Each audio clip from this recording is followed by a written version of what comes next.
be reviewing DreamWorks Animation's 8th ever feature film, Shrek 2, which came out on May 19th, 2004, is directed by Andrew Adamson, Kelly Asbury, and Conrad Vernon, and stars Mike Myers, Eddie Murphy, Cameron Diaz, John Cleese, Julie Andrews, Jennifer Saunders, Rupert Everett, and Antonio Banderas.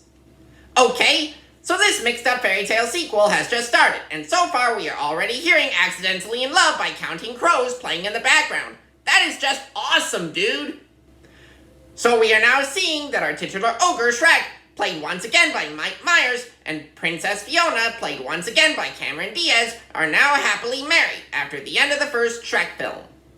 Le Freak by Chic just played in the background for just a bit, lol. I like that song, by the way. Haha! Donkey, a secondary character played by Eddie Murphy, just made the popping sound with his mouth. Sure, I may have found it funny, but to a lot of my family, it can drive multiple carloads of people crazy. Funky Town by Lips Inc. just played in the background for just a bit. That is a song that I happen to like, and that I happen to have on my iPod too.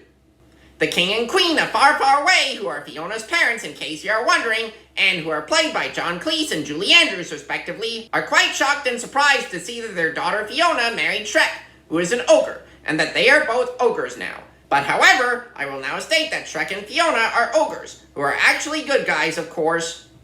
Shrek's dinner with his new in-laws did not exactly work out well, but at the same time, the progress of that was also hilarious to watch as well. King Harold of Far, Far Away has come in for some intervention from the fairy godmother, played by Jennifer Saunders, and her son Prince Charming, played by Rupert Everett. And here, they are the main antagonists this time around.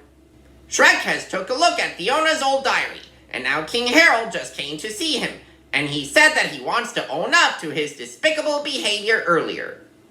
A new supporting character has made his appearance, and he is a sword-wielding cat named Puss in Boots, and he is played by Antonio Banderas, just so that you know. The fairy godmother just listed some fairy tales, and noted that none of them contain an ogre like what Shrek is, and that ogres normally don't live happily ever after. Donkey just yelled, "I'm melting!" as it was starting to rain. He didn't actually melt, thank goodness. He was just making a Wizard of Oz reference, which I actually liked, by the way. That happily ever after potion that Shrek and Donkey drank earlier just transformed them into a human and a horse, respectively.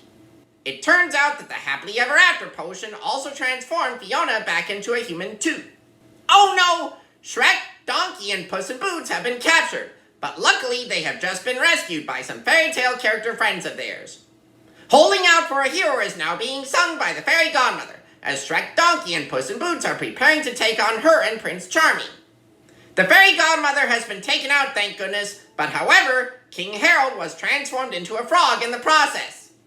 As we get closer to the end of this mixed-up fairy tale sequel, all is now well, and Shrek, Fiona, and Donkey are now back to their normal selves, and we are being treated to a really rocking rendition of Livin' La Vida Loca.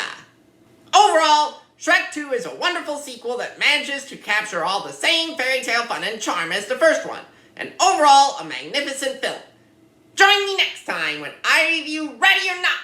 I'm Flick James Flick, your one and only movie reviewing secret agent out there.